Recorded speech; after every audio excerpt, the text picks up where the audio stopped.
If you spend all your time doing inventory on what you lost, you will never count up what you have left. Your future is never predicated on what you lost. It's predicated on what you have left. What you have left is enough to build something greater than where you are. And you have all the rich experiences that come through the atrocities you survived. You're stronger. You're wiser. You've proven things to yourself that you couldn't have learned any other way, that you could overcome everything that happened to you. So start looking ahead. Nobody drives forward looking in the rearview mirror.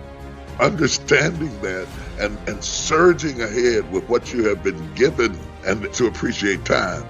I have a work ethic that they say is incredible. I mean, I can hang with the best of them when it comes to doing what has to be done. But I got it from watching my father, well and then sick.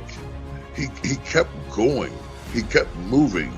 He kept producing all the way out. Work ceases to be work when you start to love it. When you love what you do, when you love what you do, you'll never work a day in your life. So you love it. That doesn't mean you don't get tired. That doesn't mean you shouldn't take vacations. That doesn't mean you shouldn't have self-care, all of that. But self-care only has so much. After a while, you get tired of that sand on your back. You say, okay, I gotta do something, because we were made to be productive and creative and resourceful. And I want to tell every entrepreneur listening at me, if at first you don't succeed, try again. And if you don't succeed that time, try again. And if you don't succeed that time, try again. And if you don't succeed that time, write a book about what you learned from how you failed. There's always something to do with what you have experienced. My legacy is pouring whatever I experienced into who's listening. That is my legacy. That's proof that I was here. If at the end of this interview and the end of reading my book, I added something to your life that made you build a table out of a tree, then I built it too. Then whenever anybody asks you about the table, you'll tell them about this guy you met in an interview. You know, that's how we have survived for centuries. That's how my people withstood slavery and the atrocities of our lives. Because in the midst of all of the horrendous things we experienced, we still clapped our hands and we still sang our songs and we still managed to be creative, and we are still here. So don't tell me about trouble through hanging nooses and rapes and burnings and killings. We sang. And my legacy is that you dance and sing and survive and do something. I'm not saying that you won't have opposition and trouble and tears. I don't have to write about that. That will find you on its own. Agony will always find you on its own.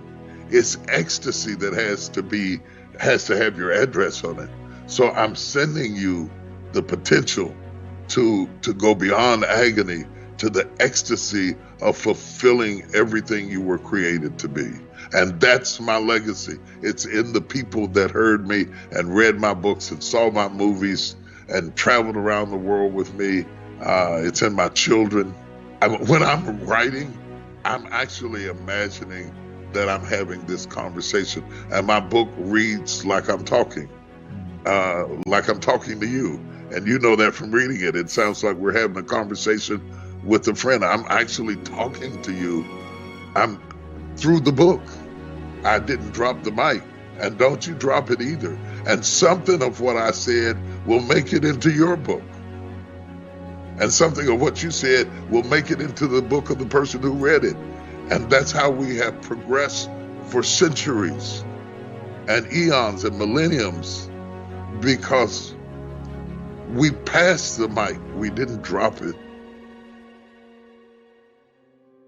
If you lose your ability to hear, eventually it will affect your ability to speak.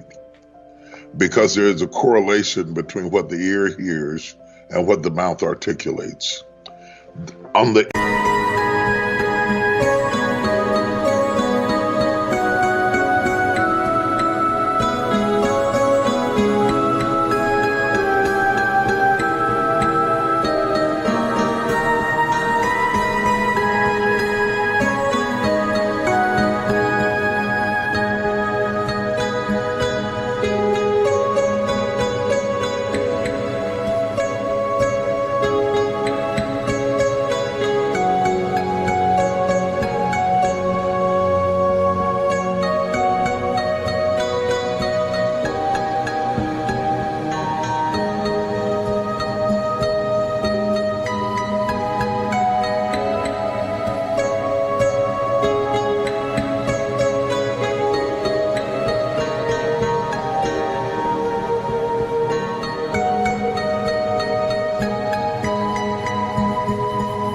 impetus of that ideology comes this tremendous premise of listening. Every great orator is a great listener. And I think we have lost not our ability to speak, not yet, but we have lost our ability to listen. Because the only thing we do is pause while we formulate our next approach to attack. And that's not listening, that's strategizing. But if we actually take the time to listen, most of us all want the same things. Most of us want to be loved. Most of us want to be appreciated. Most of us want to be accepted, flaws and all. Most of us, if we have children, want what's best for our children. Most of us are scared. Most of us are anxious and are worried. Why can't we be friends? Why can't we communicate?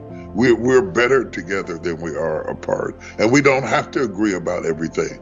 But in the process of meeting, I found it's hard to hate somebody you understand. And in the process of meeting, your perspectives broaden, sometimes to the point that you are ejected from the tribe, because people who are not exposed are intimidated by people who are exposed. But people who are exposed, it's worth it to lose the sanctity of your citizenship and the tribe of how you describe yourself.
To enter into the broader world of a human experience before you die. I would hate to die in a zip code having never left the neighborhood that I was born in mentally, and not experience the world,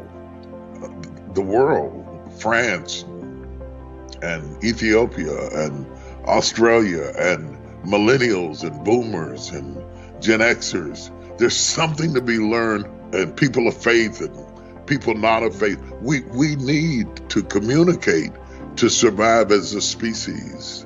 If you're going to be successful in business today, you cannot build your business around people like you.